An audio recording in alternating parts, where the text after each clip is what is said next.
মাহে রমজান সামনে, এবারের রমজানে টার্গেট নাও 30 দিনের রোজার মাধ্যমে দিল থেকে আল্লাহর কাছে এইভাবে 30টা দিন হাতে গুনে তুমি আল্লাহর সাথে ওয়াদাবদ্ধ হও যে আল্লাহ 30 দিন আমি রোজা রাখবো, এবং যৌন চাহিদা, লজ্জাস্থানের চাহিদা, অশ্লীলতা, বেহায়াপনা, নর্তকী, নাচ গান, উলঙ্গ ছবি দেখা, নারীকে নিয়ে চিন্তা ভাবনা, মেয়েকে নিয়ে অশ্লীল চিন্তা ভাবনা, অবৈধ কোনো প্রেম সম্পর্ক, হারাম কোনো রিলেশন, এ সব ত্যাগ করে বন্ধু 30টা দিন মনোযোগ দিয়া রোজা রাখো, তারাবি পড়ো, ইফতার করো, সাহারি করো, তাসবিহ পড়ো, তেলাওয়াত করো, কোনো আলেমে দ্বীনের সাথে উঠা বসা করো, ইমাম সাহেবের সাথে সম্পর্ক করো।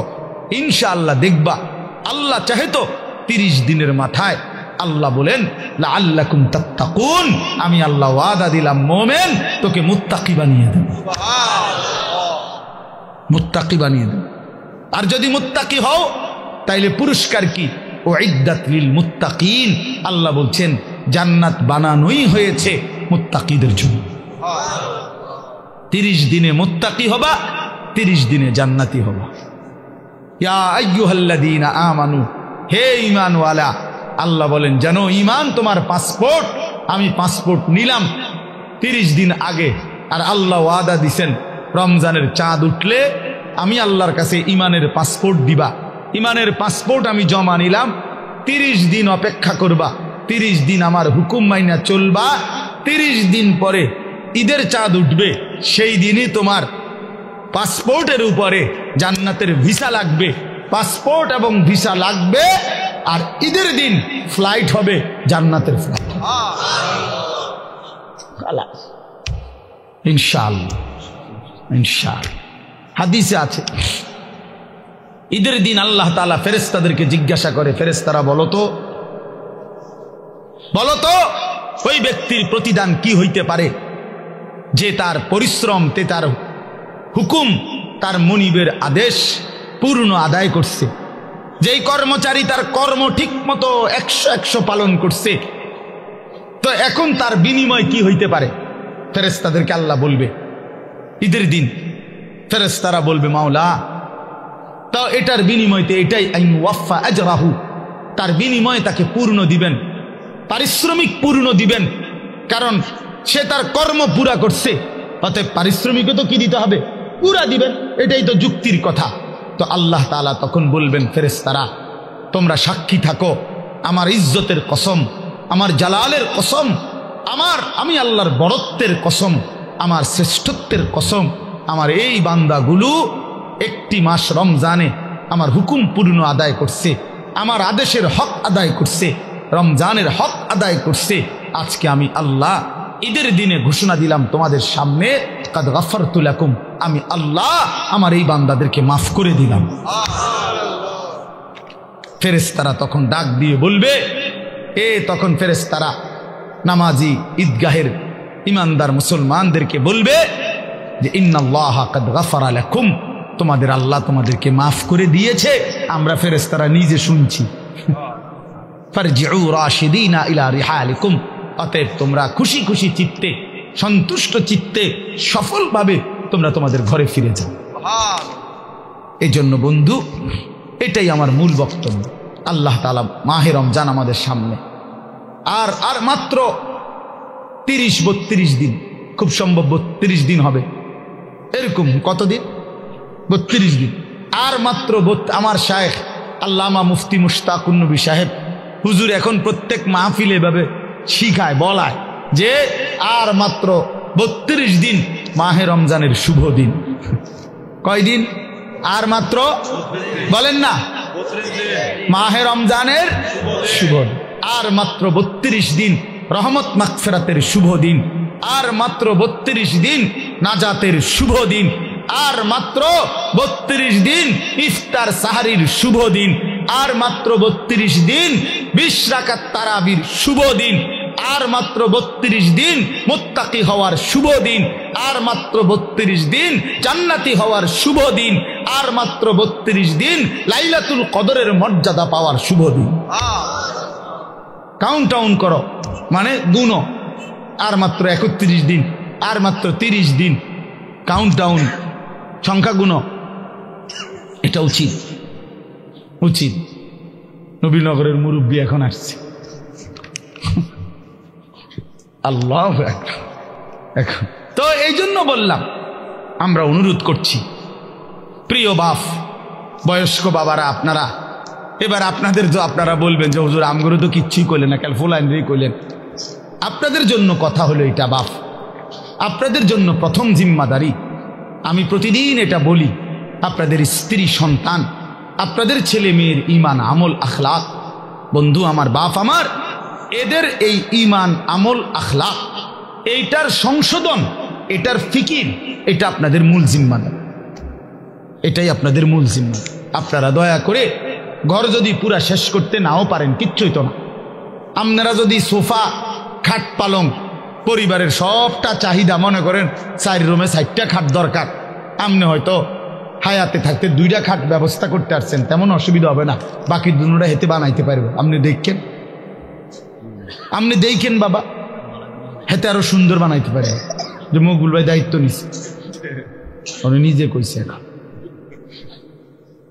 তো আমি যদি নিজের জন্য কিছুই উপলব্ধি না করি, শুধু মোবাইলটা নিয়ে ব্যস্ত থাকি, তো দিল জমে না, দিলে কথা জমে না।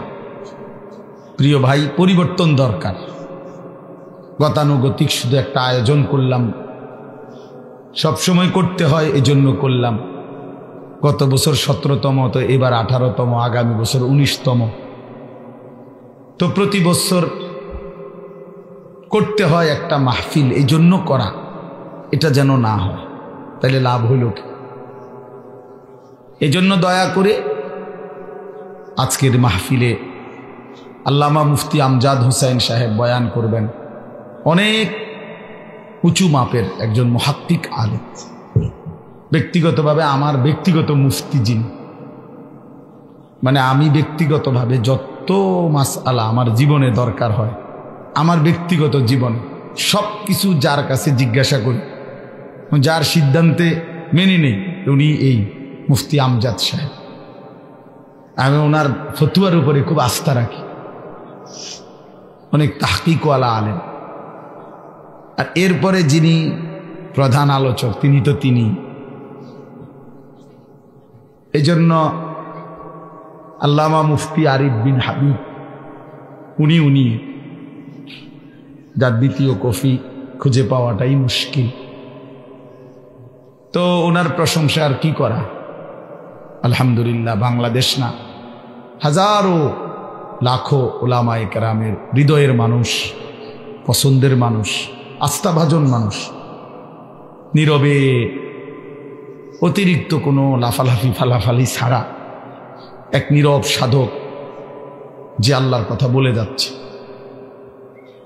এবং কোরআন সুন্নাহর বিশুদ্ধ তথ্যটা, যেটা আমরা খুঁজে নিতে অনেক সময় লাগতো, উনি এরকম সাগর মহাসাগর বলা যায় তালাশ করে উম্মতের জন্য অনেক দামি দামি কথা বক্তব্য উপস্থাপন করে থাকেন। সেই প্রিয় ভাই মাওলানা মুফতি আরিফ বিন হাবিব, আলহামদুলিল্লাহ, উনি আজকে আসবেন। হাফেজ আনোয়ার ভাই রসুল্লাবাদী মাদ্রাসার যিনি জিম্মাদার, ওনার লাইন আছে আমি জানি, এজন্যই না আসবে। সে আসলে আমরাও উনি বললে ফিরাইতারি না, ভালো মানুষ। এই জন্য আল্লাহ তাআলা আমাদের সবাইকে আল্লাহর দ্বীনের জন্যই কবুল করে নেন। এজন্য আমরা সবাই মনোযোগী হই। সবগুলো বয়ান শেষ পর্যন্ত যদি তোমরা ছেলেরা দিল দিয়া শুনো, নিজের জিন্দিগির পরিবর্তন হবে, ভালো হবে। নিজের ভালো, নিজের কল্যাণ, এটা বুঝা, এটা অনেক বড় নিয়ামত। আত্ম উপলব্ধি, আত্মসম্মান, আত্মমর্যাদা, এটা অনেক বড় নিয়ামত। যে আমি চিনলাম আসলে আমি কে, কে আমাকে বানাইলেন, কোত্থেকে আসলাম, কেন আসলাম।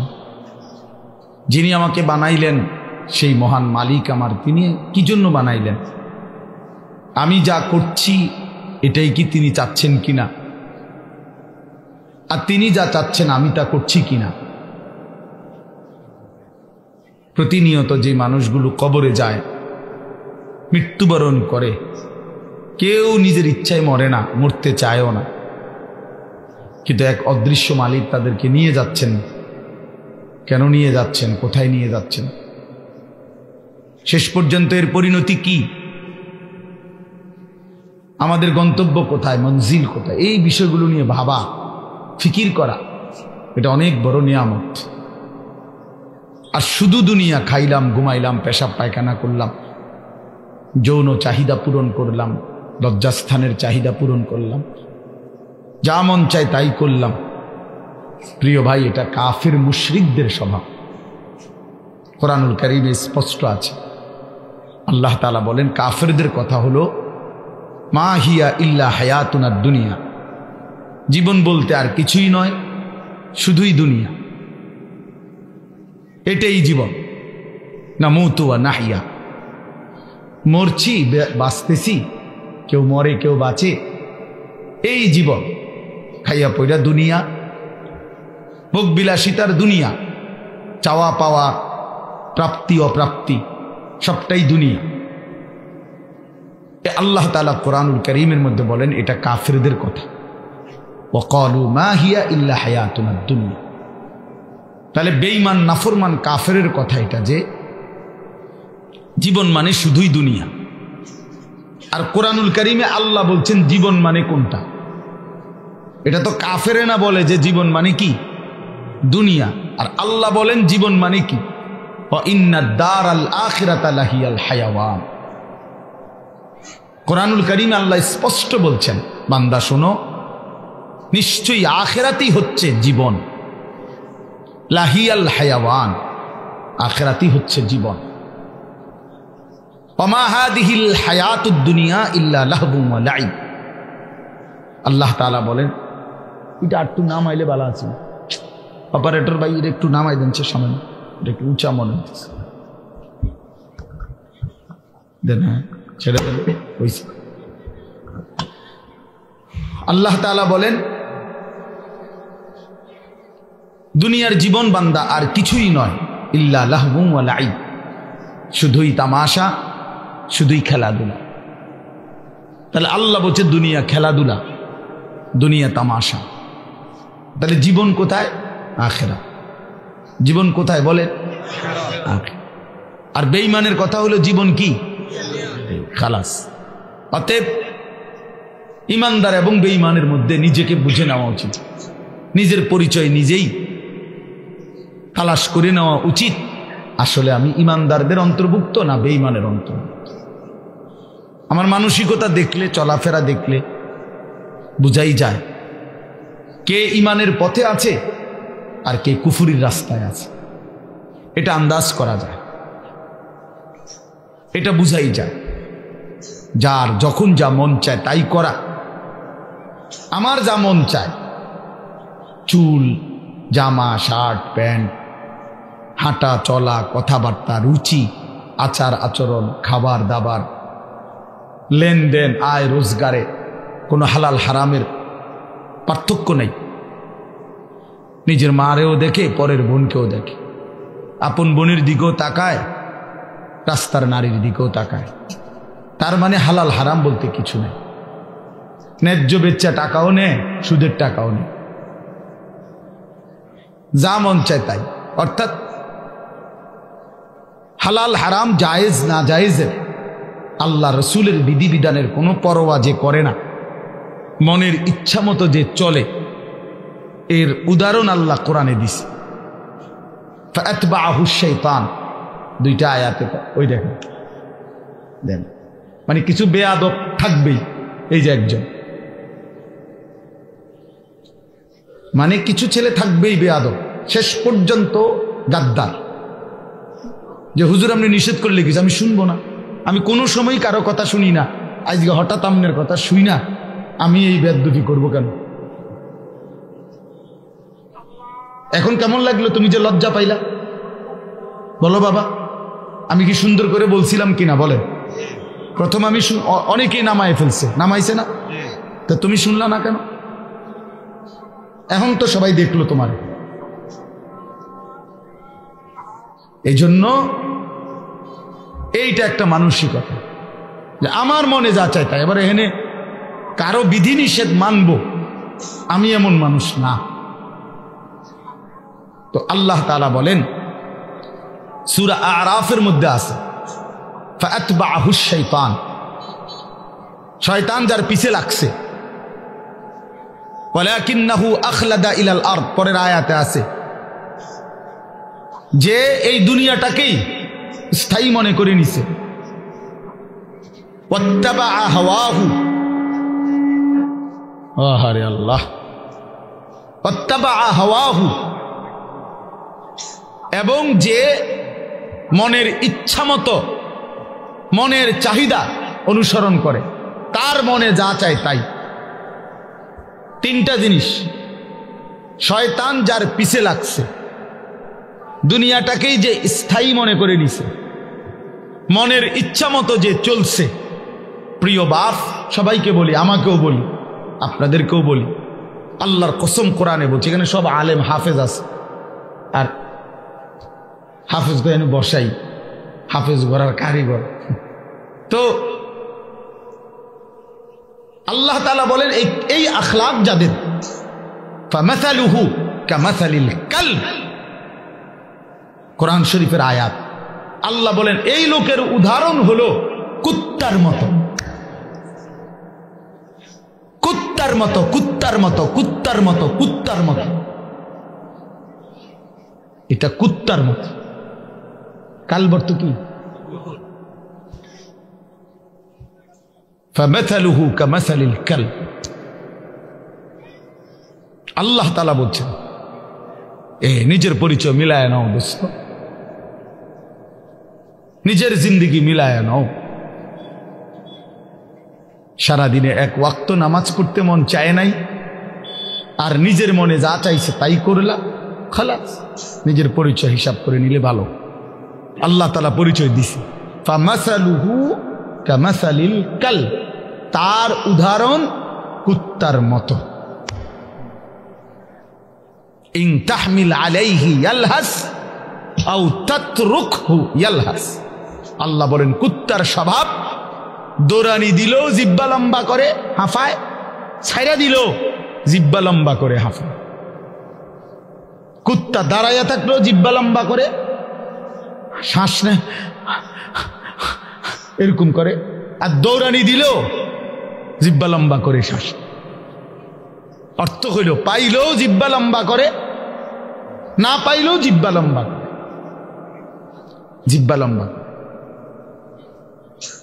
এই জন্য দোস্ত আল্লাহ তাআলা স্পষ্ট পরিচয়। এরপরে যদি কারো লজ্জা না হয় তো তারে আর কি করব?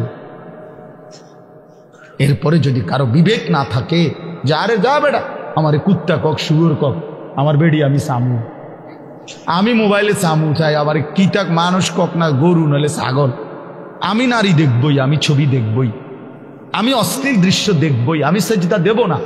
আরো যদি আমারে যদি কুত্তার তুনু নিচে নামায় দেও, আমি নিলাম না, আমার গায়ে লাগাইলাম না, আমি আমার মতো চলবই, তো ঠিক আছে ভাইয়া, ঠিক আছে।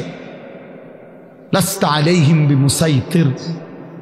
আল্লাহ বলছে নবী আপনি কারো উপরে বল প্রয়োগকারী না, যে তারে যাইত্যা দইরা নলে তোরে কল্লা হালাই দেবো তুই যদি নামাজ না ফরস, এমন এমন জিম্মাদার আপনি না।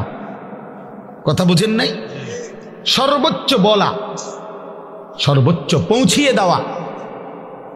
ইন উরিদু ইল্লাল ইসলাহা মাস্তাতাতু। আল্লাহ বলছে নবীরা বলতেন হে আমার জাতি, তোমাদের সংশোধন চাই, আমার সাধ্যে যেটুকু আছে এটুকু দিই। মাস্তাতাতু অর্থ হলো আমার সাধ্য মতো, আমি যেদূর পারছি এদূর, আমি যেদূর বলার সুযোগ পাইছি এদূর, যেদূর চেষ্টা করছি বুঝাইতে এদূর, এরপরে আর কিছু করার নাই। তুমি যদি নিজেই নিজেকে বরবাদ করে দাও, ঠিক আছে, ঠিক আছে ভাইয়া, চলো, অসুবিধা কি? কারো দিনই থামে না, কারো রাতই আটকায় না, কেউ কারো জন্য দুনিয়ায় থামে না। আমার মৃত্যু তোমার লেগে আটকাইবে না, তোমার মৃত্যু আমার জন্য আটকাবে না, কারো জন্য আটকাবে না। প্রত্যেকেই একদিন আপন গন্তব্যে, আপন কবরে ফিরেই যাবে। আর কেউ না মরলেও আমি মরে যাব, আমি না মরলেও তুমি মরে যাবে, মানে কেউ কারোর জন্য আটকাবে না। এই জন্য দোস্ত, এটা কোরআন থেকে বললাম। আল্লাহ তাআলা বলেন, আরাআইতা মান ইত্তাখাযা ইলাহাহু হাওয়াহু আফা আনতা তাকুনু আলাইহি ওয়াকিলা আম তাহসাবু আন্না আকসারাহুম ইয়াসমাউনা আও ইয়াকিলুন ইনহুম ইল্লা কাল আনআমি বাল হুম আযাল্লু সাবিলা। অর্থ হলো, সংক্ষেপে বলতেছি, একই কথা। আল্লাহ বলছে, মনের ইচ্ছাকে যে নিজের খোদা বানিয়ে ফেলছে, আল্লাহ বলে তার পরিচয় আর কিছুই নয়, শুধুই জানোয়ার। ইনহুম ইল্লা কাল আনআম, সে আর কিছুই নয়, শুধুই জানোয়ার। আনআম মানে কি? চতুষ্পদ জন্তু, এটা না। বাল হুম আযাল্লু সাবিলা, আল্লাহ বলেন বরং সে জানোয়ারের চাইতেও বেশি পথ হারা, গোমরা। কেন? এক কুকুরও বুঝে এই লাঠিটা যে উঠাইছে ওটা দিয়ে আমারে মারবে, তাই জন্য কুকুর ভাগ্যা যায়। তাহলে কুকুরেরও এর আকল আছে যে আমারে এই লাঠির থেকে বাঁচা উচিত। কিন্তু এই জানোয়ারে, এই চতুষ্পদ জন্তু বুঝে না যে এই গুনাহ আমারে জাহান্নামের আগুনে জ্বালায়ে ফেলবে, এটাও যে বুঝে না, এতটুকু আকলও যার কাজ করে না। এই জন্য আল্লাহ বলছে বরং সে জানোয়ারের চাইতেও বেশি পথ হারা। বাল হুম আযাল্লু সাবিলা, জানোয়ারে যেদূর রাস্তা চিনে, আল্লাহ বলছে এদূরও চেনে,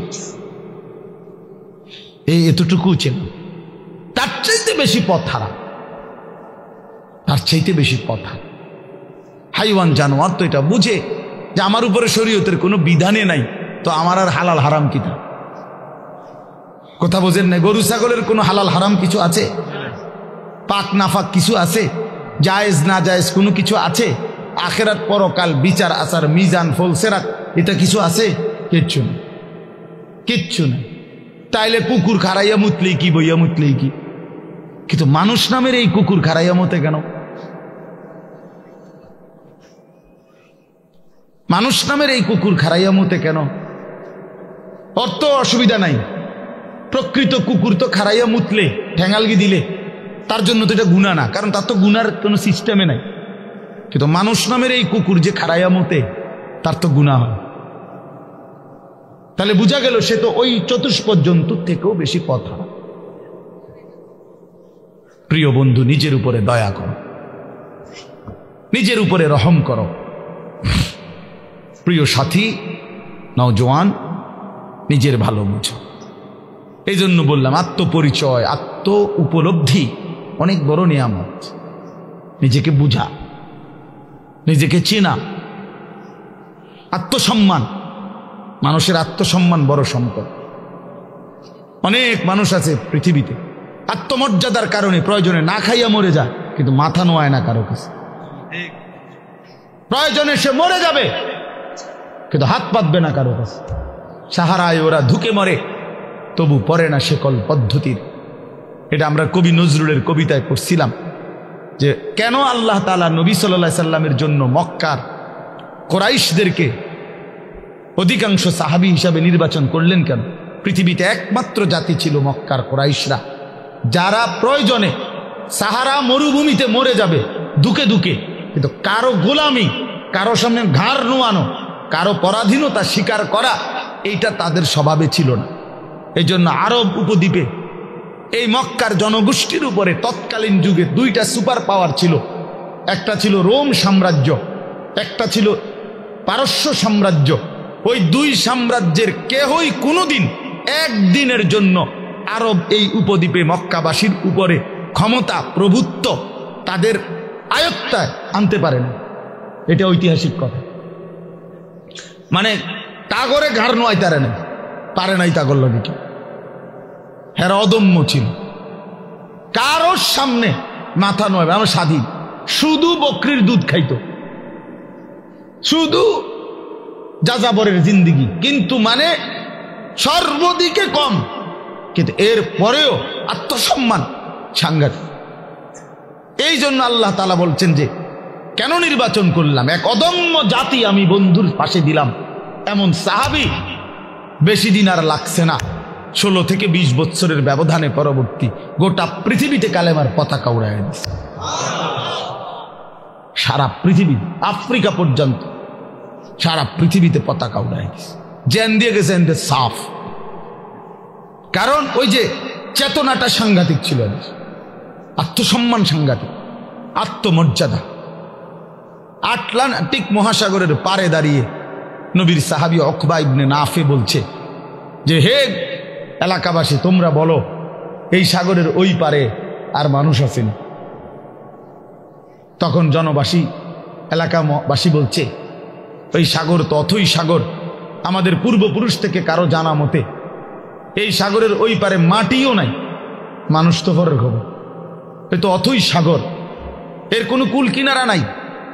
হযরত উকবা ইবনে নাফে 22 বছর বয়স্ক সাহাবী, পুরো আফ্রিকা বিজয় করে এই আটলান্টিক মহাসাগরের পারে দাঁড়িয়ে নিজের ঘোড়ার 2 পাও ভিজাইছে, ঘোড়ার পাও সাগরের পানিতে ভিজাইয়া এরপরে আল্লাহকে বলছে, আল্লাহ তোমার বান্দারা সাক্ষী দিছে সাগরের ওই পারে নাকি কোনো মানুষ নাই, এই জন্য আমি থেমে গেলাম।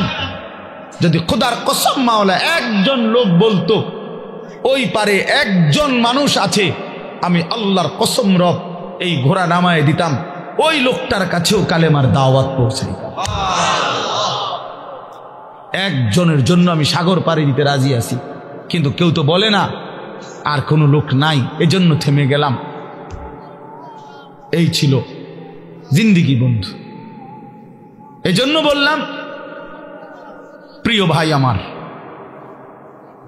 সবাই যার যাদের, তোমার এনিয়া আমার এনিয়া, ইয়াহুদিয়ে নাসায়, বান্দরের খেলা খেলায়।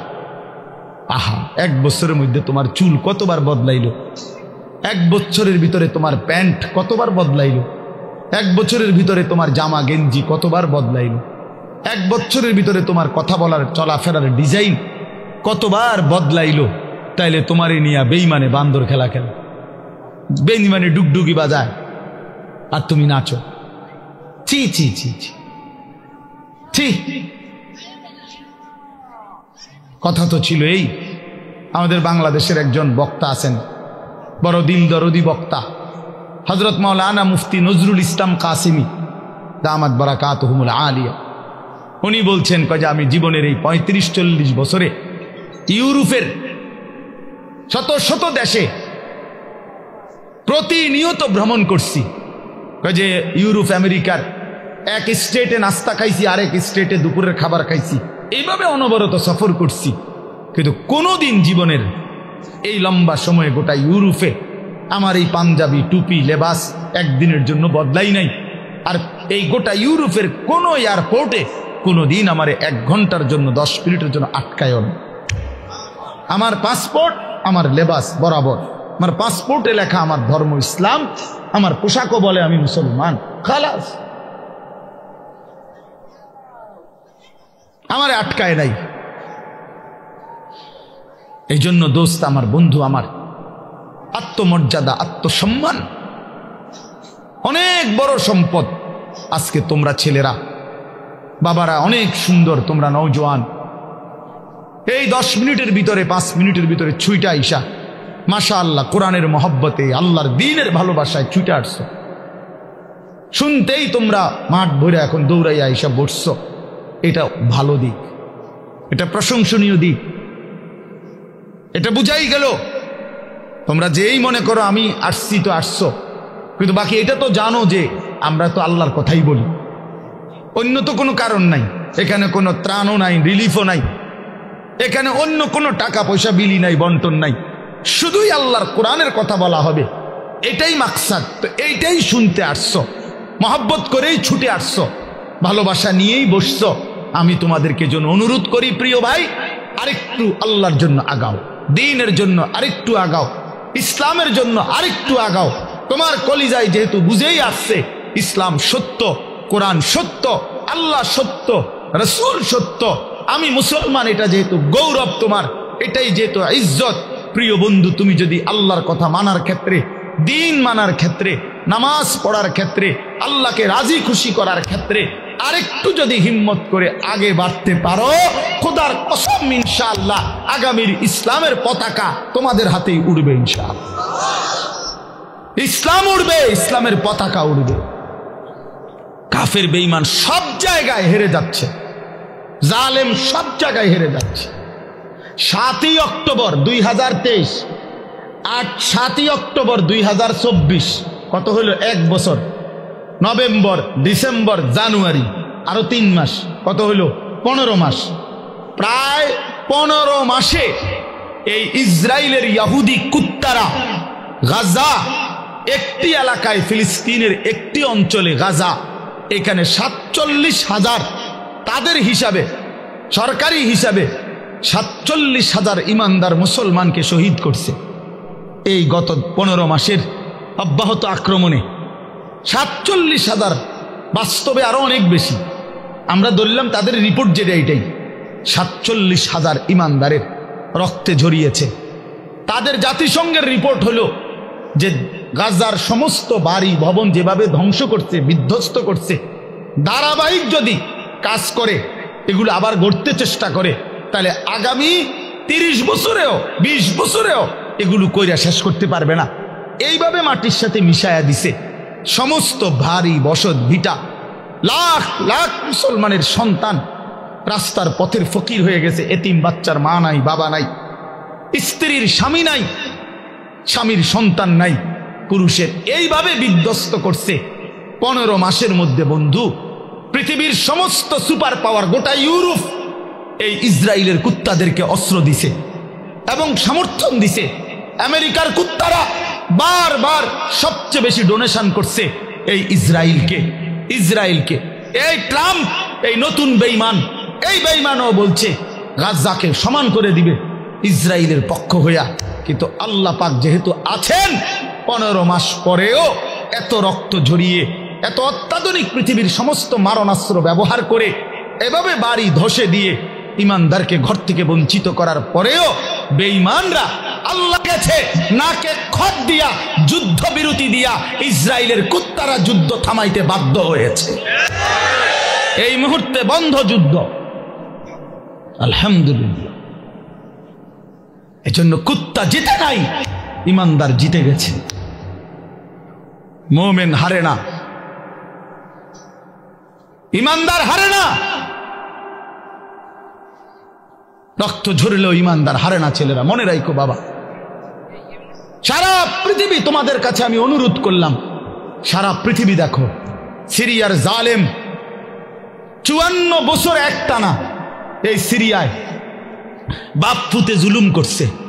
54 বছরের স্বৈর শাসক ফ্যাসিস্ট, 54 বছর একটানা তারা দুইজনে বাপ পুতে জুলুম করছে। 5 লক্ষ, সরকারি হিসাবে 5 লাখ ইমানদার মুসলমানকে শহীদ করছে ইয়াতে, সিরিয়াতে।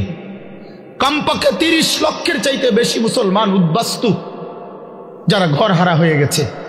হাজার হাজার নারী ধর্ষিতা, লাঞ্ছিতা হয়ে জেলখানার অন্ধকার, কারাগারের অন্ধকার প্রকোষ্ঠে জীবনের 18 বছর।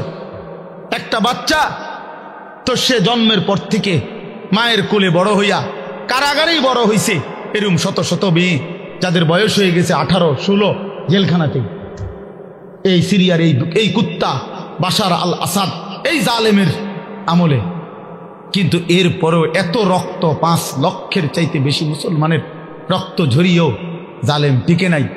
8ই ডিসেম্বর 2024 পলাইতে বাধ্য হয়েছে, পলাইয়া গেছে। সিরিয়া এখন ইমানদারদের হাতে, মুসলিম মুজাহিদদের হাতে। হ্যাঁ, বাংলাদেশের 16 বছরের জালেম 16 বছর প্রতি ইঞ্চি জমিন, প্রতিটা সেক্টর, প্রতিটা বিভাগকে এমন নিখুঁত ছক দিয়ে আঁকছে, নিজের মতো করে নিছে যে একটা সুতা বাংলাদেশে পড়বে না এই জালেমের কারণে। সেই বুবুও 5ই আগস্ট পলাইছে, বুবু পলাইছে। আমার জিও কয় বুবু পলাইছে, ছোট্ট গাছ। আমি আব্বু কেমনে পলাইছে? গাড়ি উঠি লইয়া পলাইছে, গাড়ি উঠি লইয়া পলাইছে। গাড়ি গুট্টি কইতারে না, গাড়ি উঠি লইয়া পলাইছে। হ্যাঁ, মজলুমের বিজয় হয়েছে, জালেমের পতন হয়েছে। তাইলে বন্ধু, পৃথিবীতে মুসলমানদের নির্যাতনের, মজলুমের কাহিনী ফিলিস্তিনের চাইতে মারাত্মক কোথাও নাই। সেখানেও ইনশাআল্লাহ আবার হবে, ইসরায়েল আবার আক্রমণ করবে। কিন্তু এরপরও মনে হয় এই আক্রমণ করতে করতে আজকে 15 মাসে তাদের ভিতরটা জুরজুরা হয়ে গেছে, কিচ্ছু নাই, কিচ্ছু নাই। শেষ পর্যন্ত আল্লাহ তাআলা কোরআনে যেহেতু ওয়াদা দিছে, ইয়াহুদিরা হচ্ছে অভিশপ্ত জাতি। ইয়াহুদিরা কোনো সময় পৃথিবীতে স্থির হইতে পারে নাই। ইয়াহুদি একমাত্র অভিশপ্ত জাতি, যে জাতি কখনো কোথাও সেটেলড হইতে পারে নাই। এরা যাযাবর, এরা জীবনভর এগোরে তাড়াইছে। সব সময় এই ইসরায়েল থেকেও এই বেঈমানরা, এই ইয়াহুদি কুত্তারা পরাজিত হয়ে একদিন এখান থেকে সরে যেতে বাধ্য হবে ইনশাআল্লাহ। এজন্য মনে রাখো বন্ধু, সবসময় জিন্দিগি একরকম যায় না। আজীবন মুসলমান নির্যাতিত হবে, আজীবন ইমানদার জুলুমের শিকার হবে, আজীবন কোরআনওয়ালা সেজদাওয়ালা অপমানিত হবে, আর সুদখোর, ঘুষখোর, বাটপার, সিটার, জালেম, নাফরমান আর এই তাফালিং করেন না তোমরা আজীবন মাতবরি করবা। আর আলেম ওলামা ইমানদার মুসলমান তালেব ইলম কোরআন পড়নেওয়ালা এরা আজীবন মাথা নোয়া রাখবে, না না আসমানওয়ালা আছে মিয়া, মনে রাখো আসমানওয়ালা আছে। এত খামখেয়ালি মনে করো না, এত খামখেয়ালি মনে করো না, খামখেয়ালি মনে করো। বাংলাদেশের পরিবেশ এই মুহূর্তে কি, বাংলাদেশের পরিবেশটাও যদি কেউ দেখে আলহামদুলিল্লাহ, একটা দিন মজুর কুলি, ঠেলাওয়ালা, কুলিওয়ালা, মাড়ি গাড়ে, এরকম দিন মজুরেরও স্বপ্ন কলিজায় আমার সন্তান হাফেজে কোরআন হবে। সমাজের সবচেয়ে উচ্চ পদস্থ ব্যক্তি, যে কোটি কোটি টাকার মালিক, হাজার কোটি টাকার মালিক, সেও স্বপ্ন দেখে আমার ছেলেটা হাফেজে কোরআন হবে। বারবার, একবার না, দুইবার না, সারা পৃথিবীর বুকে বাংলাদেশ যদি আজকের পৃথিবীতে পরীক্ষা জরিপ নেয় যে একটি মাত্র বিষয়ে বাংলাদেশের বারবার ফার্স্ট হইছে সারা বিশ্বে, এটা একটাই মাত্র বিষয় যেখানে প্রত্যেকবারে বাংলাদেশ বিশ্ব চ্যাম্পিয়ন, বিশ্বে প্রথম 70 দেশে, 90 দেশে, 110 দেশে, সেটা কোরআনুল কারীমের হাফেজ, হেফজে কোরআনের মাধ্যমে। আমার দেশের হাফেজে কোরআন যাদের মাতৃভাষা আরবি, আহলে লিসান আরব, আরব সেই আরবের অসংখ্য দেশকে পিছে ফেলে বারবার অনারবি, আরবি যার মাতৃভাষা না, এমন সন্তান বাংলাদেশের বারবার কোরআনুল কারীমের হিফজ প্রতিযোগিতায় ফার্স্ট হচ্ছে।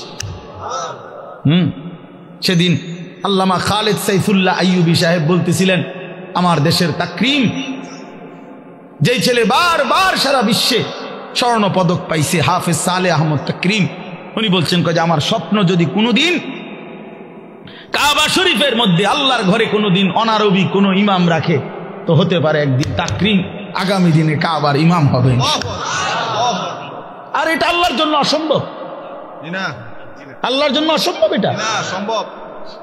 ওমা যালিকা আলাল্লাহি বিআজিজ, আল্লাহর জন্য অসম্ভব না বন্ধু, ইনশাআল্লাহ। দেখ আব্দুল মালিক হাফিজাহুল্লাহ, হযরত মাওলানা আব্দুল মালিক, ওনার আব্বা বলতো, আমাকে কুমিল্লার লাকসামের মানুষ, জাতীয় মসজিদ বাইতুল মোকাররমের এখন যিনি খতিব, পৃথিবীর এমন কোন আরব দেশ নাই যেই দেশের ওলামায়ে কেরাম ওনারে চিনে না।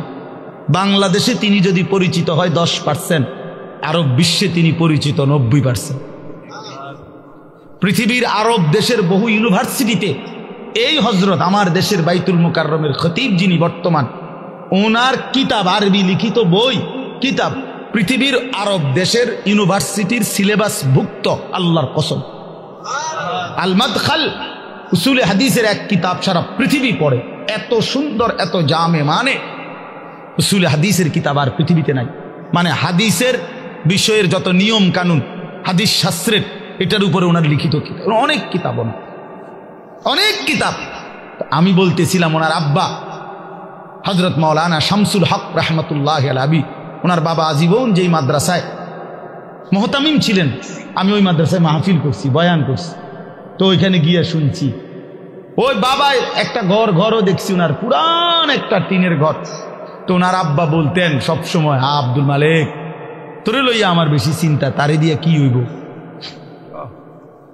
তারে দিয়া কিতে হইব, মানে তে কেমনে চলবো ভবিষ্যতে। ওনার আব্বাই বলে বেশি কি করছে, চিন্তা করছে।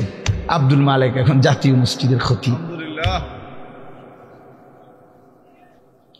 এই জন্য দোস্ত বন্ধু, ইনশাআল্লাহ ইসলামের বিজয় হবে, আগামীর সময় কালেমার বিজয় হবে, কালেমার বিজয় হবে। এই জন্য দোস্ত বন্ধু, নওজোয়ান কিশোর, নষ্ট হইও না, চরিত্রহীন হইও না। এত সহজে এত অল্প বয়সে 16 বছরে চরিত্র এভাবে নষ্ট করে দিলা। মাত্র 18 বছর বয়সে এত নারী দেখে ফেললা, মাত্র 18 বছরে এত উলঙ্গ ছবি দেখে ফেললা। বাকি জীবন কি করবা বাবা? হ্যাঁ,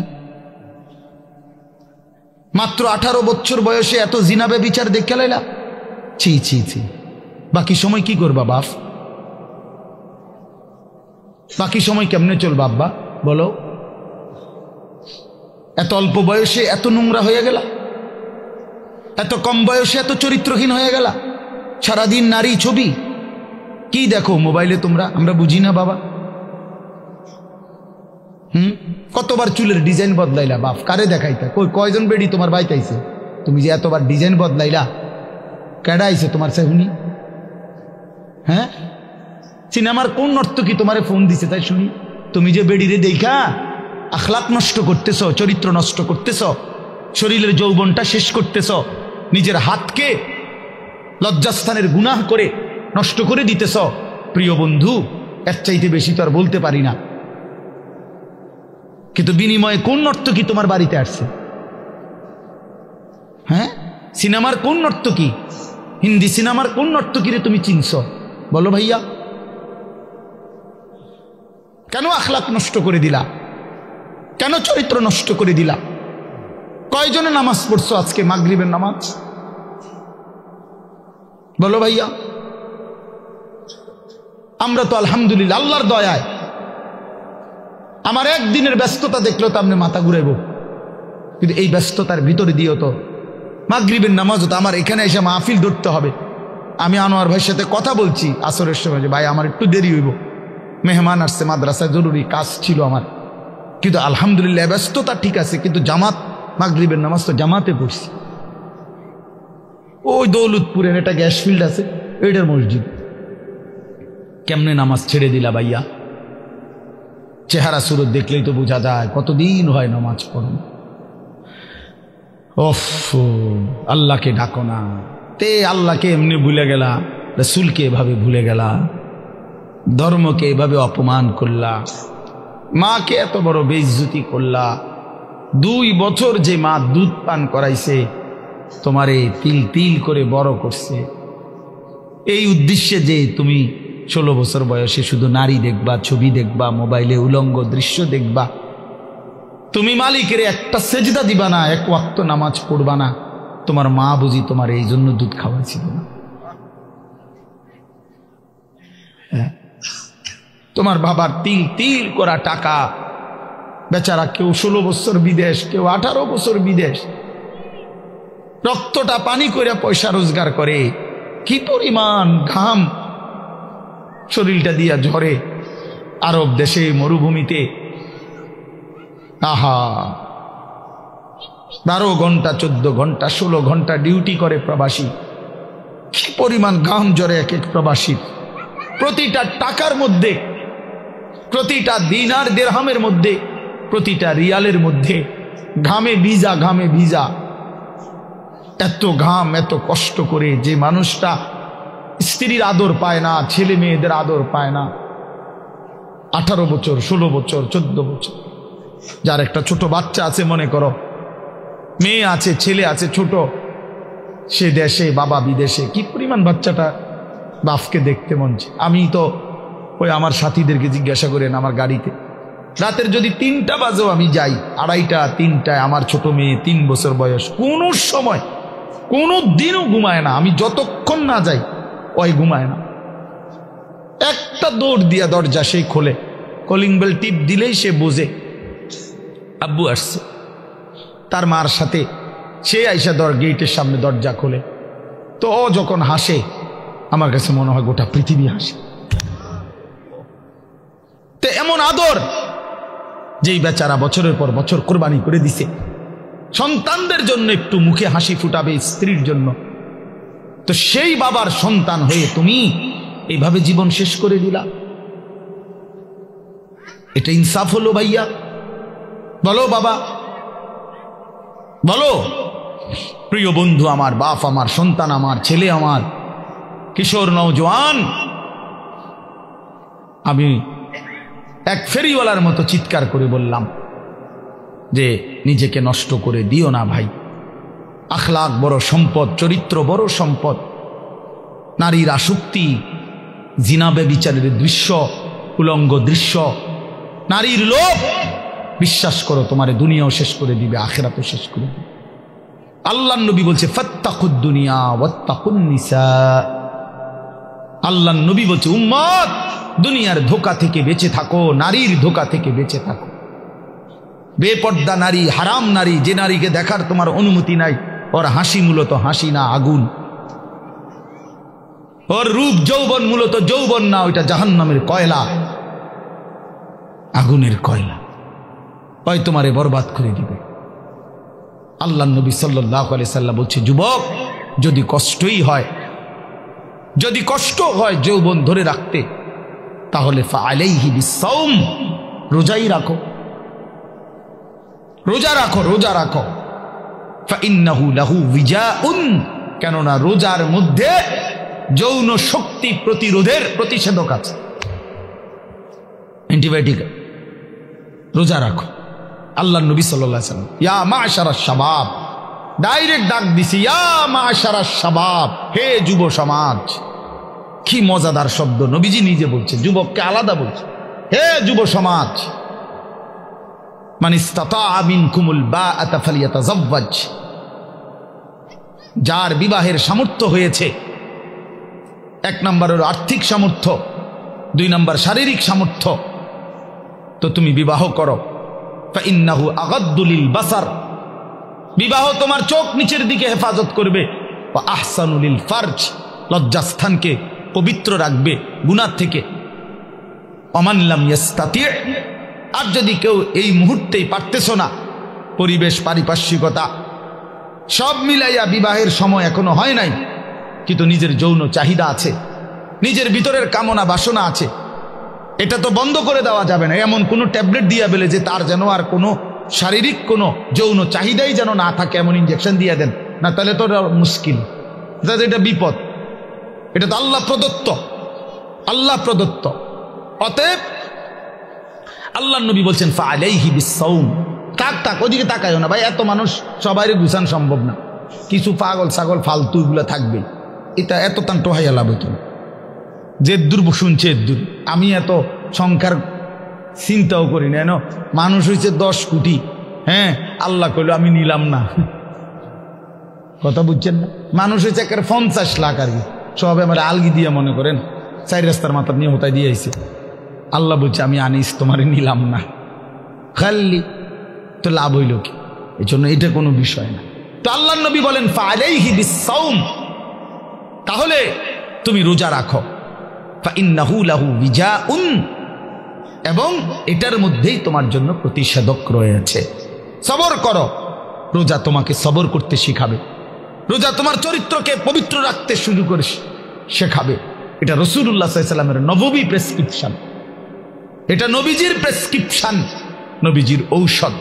তো আমার বলার উদ্দেশ্য এই আয়াত আমি এই জন্য পড়ছি যে আলহামদুলিল্লাহ, নিজেকে চরিত্র গঠন, তোমরা যারা কিশোর, নওজোয়ান, যুবক, তোমরা যারা এখনো অবিবাহিত, তোমাদের কাছে বন্ধু অনুরোধ, চরিত্রের হেফাজতের নিয়তে, অভ্যস্ত বানাবার নিয়তে, নিজের আখলাকের পবিত্রতার নিয়তে মাহে রমজান সামনে, মাহে রমজান সামনে, এবারের রমজানে টার্গেট নাও 30 দিনের রোজার মাধ্যমে দিল থেকে আল্লাহর কাছে এইভাবে 30টা দিন হাতে গুনে তুমি আল্লাহর সাথে ওয়াদাবদ্ধ হও যে আল্লাহ 30 দিন আমি রোজা রাখবো, এবং যৌন চাহিদা, লজ্জাস্থানের চাহিদা, অশ্লীলতা, বেহায়াপনা, নর্তকী, নাচ গান, উলঙ্গ ছবি দেখা, নারীকে নিয়ে চিন্তা ভাবনা, মেয়েকে নিয়ে অশ্লীল চিন্তা ভাবনা, অবৈধ কোনো প্রেম সম্পর্ক, হারাম কোনো রিলেশন, এ সব ত্যাগ করে বন্ধু 30টা দিন মনোযোগ দিয়া রোজা রাখো, তারাবি পড়ো, ইফতার করো, সাহারি করো, তসবিহ পড়ো, তেলাওয়াত করো, কোনো আলেমে দ্বীনের সাথে উঠা বসা করো, ইমাম সাহেবের সাথে সম্পর্ক করো। ইনশাআল্লাহ দেখবা আল্লাহ চাহে তো 30 দিনের মাথায় আল্লাহ বলেন লাআল্লাকুম তাত্তাকুন, আমি আল্লাহ ওয়াদা দিলাম মোমেন তোকে মুত্তাকি বানিয়ে দেব, মুত্তাকি বানিয়ে দেব। আর যদি মুত্তাকি হও তাইলে পুরস্কার কি? উইদ্দাত লিল মুত্তাকিন, আল্লাহ বলছেন জান্নাত বানানোই হয়েছে মুত্তাকিদের জন্য। 30 দিনে মুত্তাকি হবা, 30 দিনে জান্নাতি হবা। ইয়া আইয়ুহাল্লাযীনা আমানু, হে ঈমানওয়ালা, আল্লাহ বলেন জানো ঈমান তোমার পাসপোর্ট, আমি পাসপোর্ট নিলাম 30 দিন আগে। আর আল্লাহ ওয়াদা দিছেন রমজানের চাঁদ উঠলে আমি আল্লাহর কাছে ঈমানের পাসপোর্ট দিবা। ঈমানের পাসপোর্ট আমি জমা নিলাম, 30 দিন অপেক্ষা করবা, 30 দিন আমার হুকুম মাইনা চলবা। 30 দিন পরে ঈদের চাঁদ উঠবে, সেই দিনই তোমার পাসপোর্টের উপরে জান্নাতের ভিসা লাগবে। পাসপোর্ট এবং ভিসা লাগবে, আর ঈদের দিন ফ্লাইট হবে জান্নাতের ফ্লাইট, ইনশাআল্লাহ। ইনশাআল্লাহ হাদিসে আছে ঈদের দিন আল্লাহ তাআলা ফেরেশতাদেরকে জিজ্ঞাসা করে, ফেরেশতারা বলো তো ওই ব্যক্তির প্রতিদান কি হইতে পারে যে তার পরিশ্রম, তার হুকুম, তার মনিবের আদেশ পূর্ণ আদায় করছে, যেই কর্মচারী তার কর্ম ঠিক মতো 100 পালন করছে, তো এখন তার বিনিময় কি হইতে পারে? ফেরেশতাদেরকে আল্লাহ বলবে ঈদের দিন, ফেরেশতারা বলবে মাওলা তো এটার বিনিময়তে এটাই আইন ওয়াফা আজরাহু, তার বিনিময়ে তাকে পূর্ণ দিবেন, পারিশ্রমিক পূর্ণ দিবেন, কারণ সে তার কর্ম পুরা করছে, অতএব পারিশ্রমিকও তো কি দিতে হবে, পুরা দিবেন, এটাই তো যুক্তির কথা। তো আল্লাহ তাআলা তখন বলবেন ফেরেশতারা তোমরা সাক্ষী থাকো, আমার ইজ্জতের কসম, আমার জালালের কসম, আমি আল্লাহর বড়ত্বের কসম, আমার শ্রেষ্ঠত্বের কসম, আমার এই বান্দাগুলো 1 মাস রমজানে আমার হুকুম পূর্ণ আদায় করছে, আমার আদেশের হক আদায় করছে, রমজানের হক আদায় করছে। আজকে আমি আল্লাহ ঈদের দিনে ঘোষণা দিলাম তোমাদের সামনে, কাদ গাফারতু লাকুম, আমি আল্লাহ আমার এই বান্দাদেরকে মাফ করে দিলাম। ফেরেশতারা তখন ডাক দিয়ে বলবে, তখন ফেরেশতারা নামাজি ঈদগাহের ইমানদার মুসলমানদেরকে বলবে যে ইন্নাল্লাহা কাদ গাফারা লাকুম, তোমাদের আল্লাহ তোমাদেরকে মাফ করে দিয়েছে, আমরা ফেরেশতারা নিজে শুনছি। ফারজিউ রাশিদিনা ইলা রিহালিকুম, অতএব তোমরা খুশি খুশি চিত্তে, সন্তুষ্ট চিত্তে, সফলভাবে তোমরা তোমাদের ঘরে ফিরে যাও। এই জন্য বন্ধু এটাই আমার মূল বক্তব্য। আল্লাহ তাআলা মাহে রমজান আমাদের সামনে, আর মাত্র 30-32 দিন, খুব সম্ভব 32 দিন হবে, এরকম কতদিন, 32 দিন, আর মাত্র আমার শায়েখ আল্লামা মুফতি মুশতাকুন নবী সাহেব হুজুর এখন প্রত্যেক মাহফিলে এভাবে শিখায়, বলায় যে আর মাত্র 32 দিন মাহে রমজানের শুভ দিন। কয়দিন?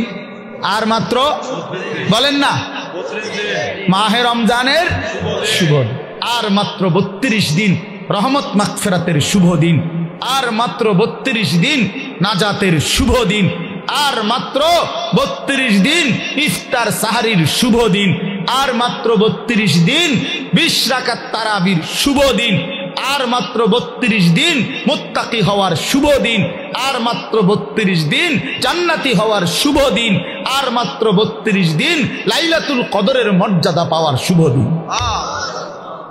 কাউন্ট ডাউন করো, মানে গুনো, আর মাত্র 31 দিন, আর মাত্র 30 দিন, কাউন্ট ডাউন, সংখ্যা গুনো। এটা উচিত, উচিত। নবীনগরের মুরব্বী এখন আসছে,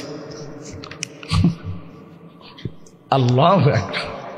এখন তো এই জন্য বললাম, আমরা অনুরোধ করছি প্রিয় বাপ, বয়স্ক বাবারা, আপনারা এবার আপনাদের যে আপনারা বলবেন যে হুজুর আমগরু তো কিচ্ছুই কইলেন না, কাল ফুলাইনরেই কইলেন। আপনাদের জন্য কথা হলো এটা বাপ, আপনাদের জন্য প্রথম জিম্মাদারি। আমি প্রতিদিন এটা বলি, আপনাদের স্ত্রী সন্তান, আপনাদের ছেলে মেয়ের ঈমান আমল আখলাক, বন্ধু আমার, বাপ আমার, এদের এই ঈমান আমল আখলাক, এইটার সংশোধন, এটার ফিকির, এটা আপনাদের মূল জিম্মাদারি, এটাই আপনাদের মূল জিম্মাদারি। আপনারা দয়া করে ঘর যদি পুরা শেষ করতে নাও পারেন, কিচ্ছুই তো না, আপনারা যদি সোফা খাট পালং পরিবারের সবটা চাহিদা, মনে করেন 4 রুমে 4টা খাট দরকার, আপনি হয়তো হায়াতে থাকতে 2টা খাট ব্যবস্থা করতে পারছেন, তেমন অসুবিধা হবে না, বাকি দুটোটা হেতে বানাইতে পারবো। আপনি দেখেন বাবা, হেতে আরো সুন্দর বানাইতে পারে, যে মকবুল ভাই দায়িত্ব নিচ্ছে, উনি নিজে কইছে না, তাইলে এই জন্য সে আরো সুন্দর বানাইতে পারবে। আপনি অপেক্ষা করেন, আপনি সাদ্দা না দিতে পারলো সে দিবে। অতএব শুধু দুনিয়া মিলাইবার জন্য আপনারা বাবারা, বয়স্ক বাবারা, অভিভাবক যারা, ছেলের বাপ, মেয়ের বাপ, স্ত্রীর স্বামী, দয়া করে বাপ, আপনারা গহনা অলংকার, আসবাবপত্র, খাট পালং, সোফা, ফার্নিচারের জন্যই আপনারা আপনাদের এই সময় হায়াত শেষ করেন না, বরং সংসারের পবিত্র দায়িত্ব, স্ত্রী সন্তানের মূল দায়িত্ব হলো আপনার উপরে, তাদের ব্যাপারে আল্লাহর কসম, তাদের ইবাদত, তাদের ঈমান, তাদের আমল, তাদের আখলাক আপনার বিবেক দিয়ে ভাবা উচিত। আমার ছেলেটা 16 বছর কোনো দিন ফজরের নামাজ পড়ে না, আমি কেমন বাপ, আমার ছেলেটা কেমন ছেলে। আমার মেয়েটা কোনো দিন পর্দা করে না, আমি কেমন মা, আর আমার ছেলের মেয়েটা কেমন মেয়ে। বলে আমার ছেলে সারা রাত সারা দিন মোবাইলের উপরে পড়ে থাকে, বন্ধুদের আড্ডা, আহা কত ছেলে আছে তাদের বাপ কদুর সুকি দিও উকি দিও ফোলাগারে দেখেন। এই চোরে এমন চোর, এমন ডাকাত, এই ডাকাতের সবচেয়ে বড় শত্রু তার বাপ। এই ডাকাইতে শুধু চোরের মতো আইসা ভাত খাইয়া যায়, সর্বোচ্চ চেষ্টা করে বাপে যেন না দেখে, বাপে যেন না দেখে, কোন রকমে চুরি করিয়া ঘরে ঢুইকা বাটটা খাইয়ে আবার বাইর হইয়া যায়, আবার মোবাইল নিয়া বন্ধুদের আড্ডায়, আহা, কারণ সে জানে, সে শত্রু মনে করে তাকে, যে তাকে কিছু নিষেধ করে অশ্লীলতা গুনার থেকে, যে কাছে তাকে কিছু রাগঢাক করব, কিছু ধমক দিব, এই জন্য সে যে তাকে উপকার করতে চায় সে তাকে দুশ্মন মনে করে। আর যে বন্ধু তারে একটার পর একটা অশ্লীলতা, নারী, ছবি, বেহায়াপনার মধ্যে লাগাইয়া রাখে, সে তাকেই কেবল বন্ধু মনে করে, ও ফ্রেন্ড, আর বাবা দুশ্মন। ওই হলো বন্ধু। বন্ধু হলো সে যে আমার নিজের এমবি শেষ হয়ে গেলেও যে বন্ধু নিজের এমবি দিয়া, নিজের মোবাইল দিয়ে আমার উলঙ্গ ছবি দেখতে হয় দেয়, সেই তো বন্ধু, সেই তো বন্ধু। বন্ধু তো সে যে আমি মদের আড্ডা চিনতাম না, আমার প্রিয় বন্ধু আজকে আমাকে নেশার জগতে, অন্ধকার জগতে আমারে ঢুকায় দিছে, সেই তো বন্ধু। সেই তো বন্ধু যে আমি নারী চিনতাম না, কোনো মেয়ের সাথে আমার সম্পর্ক প্রথমে ছিল না, আমার বন্ধু নামের ইবলিস, আমার বন্ধু নামের শয়তান আমার একটা নারীর সাথে সম্পর্ক করে দিছে, একটা মেয়ের সাথে পরিচয় করায় দিছে। আহা, আল্লাহ রসুল সাল্লাল্লাহু আলাইহি ওয়াসাল্লাম বলছে কিয়ামতের আলামত অনেকগুলোর মধ্যে 4টা আলামত এরকম নবী বলছে, আতা আর রাজুলু ইমরাআতাহু আক্কা উম্মাহু আদনা সাদিকাহু আকসা আবাহু। নবীজি বলছেন এই 4টাও কিয়ামতের আলামত। একটা হলো ব্যক্তি তার বউয়ের গোলামি করবে, মার নাফরমানি করবে, বাবাকে দূরে সরায় দিবে, বন্ধুকে আপন করে নিবে। এই 4। স্ত্রীর গোলামি করবে, বেডি জিডা কই দেয়, বেডি কবে সান, এটা সাঁদে। দুপুরে মনে করেন, দুপুরে যদি বউয়ে কয় কি সুন্দর চাঁদ উঠছে, আসলে তো চাঁদ এত সুন্দর হয়, তুমি না বললে তো খেয়াল করতাম। বোঝেন না মকবুল ভাই? কয়টা দুপুর 12টায় চাঁদ। আরে বলো কি তুমি, তুমি না বললে তো ভাবতেই পারতাম না যে চাঁদ এত সুন্দর হয়। কিন্তু এই কথাটা তো বলা উচিত, বেড়ি রে, কি গো বেড়ি, কি কইলা তুমি, দুপুর 12টা বাজে বুঝি চাঁদ ওঠে? না, ও বলছে, ওয়াইফ বলছে এইটাই চাঁদ, এটা সূর্য, এটা মানুষের কাছে সূর্য লাগলো, এটা আমার ওয়াইফে যেহেতু বলছে চাঁদ, এটা চাঁদ। এরকম অসভ্য, এমন গোলাম, নারীর গোলাম, নারীর চাকর, স্ত্রীর চাকর, মাকে জুলুম করে। আখা উম্মাহ, আল্লাহ নবী সাল্লাল্লাহু আলাইহি সাল্লাম হচ্ছে তিনটা গুনাহ, সবচেয়ে বড় গুনাহ। একটা হলো আল ইশরাকু বিল্লাহ, আল্লাহর সাথে শিরিক করা। 2 নাম্বার হলো উকুকুল ওয়ালিদাইন, মা বাবার নাফরমানি করা। 3 নাম্বার হলো শাহাদাতুজ জুর আও ক্বালা কাউলুজ জুর, মিথ্যা সাক্ষ্য দেওয়া অথবা মিথ্যা কথা বলা। নবীজি বলছে, একটা হাদিসে বলছে এই তিনটা হলো আকবারুল কাবায়ের, সবচেয়ে বড় কবিরা গুনাহ। মাকে কষ্ট দেয়। আমাদের বাংলাদেশের একজন বুজুর্গ আছেন, আমাদের আদিব সাহেব হুজুর, আল্লামা আবু তাহের মিসবাহ। এই হুজুরের একটা লেখা আছে, মাকে রাজি করো, দুনিয়া আখেরাতের কোথাও আটকাবে না। মাকে খুশি রাখো, মাকে খুশি রাখো, মায়ের মুখে হাসি ফুটাও, তোমার জান্নাতের দুয়ার খুলে যাবে। বাবার মুখে হাসি ফুটাও, তোমার জান্নাতের দুয়ার খুলে যাবে। এই জন্য আমি অনুরোধ করছি, বেশ আজকে নওজোয়ান কিশোর তরুণ বাবারা, বয়স্ক বাবা, আপনাদেরকে বললাম, আপনাদের ছেলে মেয়ে স্ত্রীর নামাজের ফিকির করেন, রোজার ফিকির করেন, রোজার ফিকির করেন। আল্লাহ তাআলা বলছে ওয়া'মুর আহলাকা বিস-সালাহ, আপনি পরিবারের সদস্যদেরকে নামাজের আদেশ করুন। এই জন্য আল্লাহর আদেশ। এই জন্য আজকে মাহে রমজানকে সামনে রেখে জীবন পরিবর্তনের একটা সিদ্ধান্ত নওজোয়ান তোমরা নিতে পারো কিনা বলো, বলো বাবা, কিশোররা বলো, নওজোয়ান তোমরা বলো, নওজোয়ান তোমরা বলো। আমার একটা অনুরোধ, হাত নামাও। আমার একটা অনুরোধ হইল, এখানে যাদের বয়স 30-এর উপরে, আপনারা বাদে, আপনারা যেমনে আছেন এমনি বসবেন। 30-এর ঊর্ধ্বের বয়স যাদের, এরা উঠেন না। বাকিরা 30-এর নিচে যাদের বয়স, তোমরা দাঁড়ায় বলো, দাঁড়াও, দাঁড়াও, ইনশাআল্লাহ দাঁড়াও। নওজোয়ান ওঠো, নওজোয়ান জাগো, নওজোয়ান বলো, নওজোয়ান হিম্মত করো, নওজোয়ান আগে বাড়ো, নওজোয়ান পতাকা উড়াও, নওজোয়ান ইসলাম উড়াও, নওজোয়ান।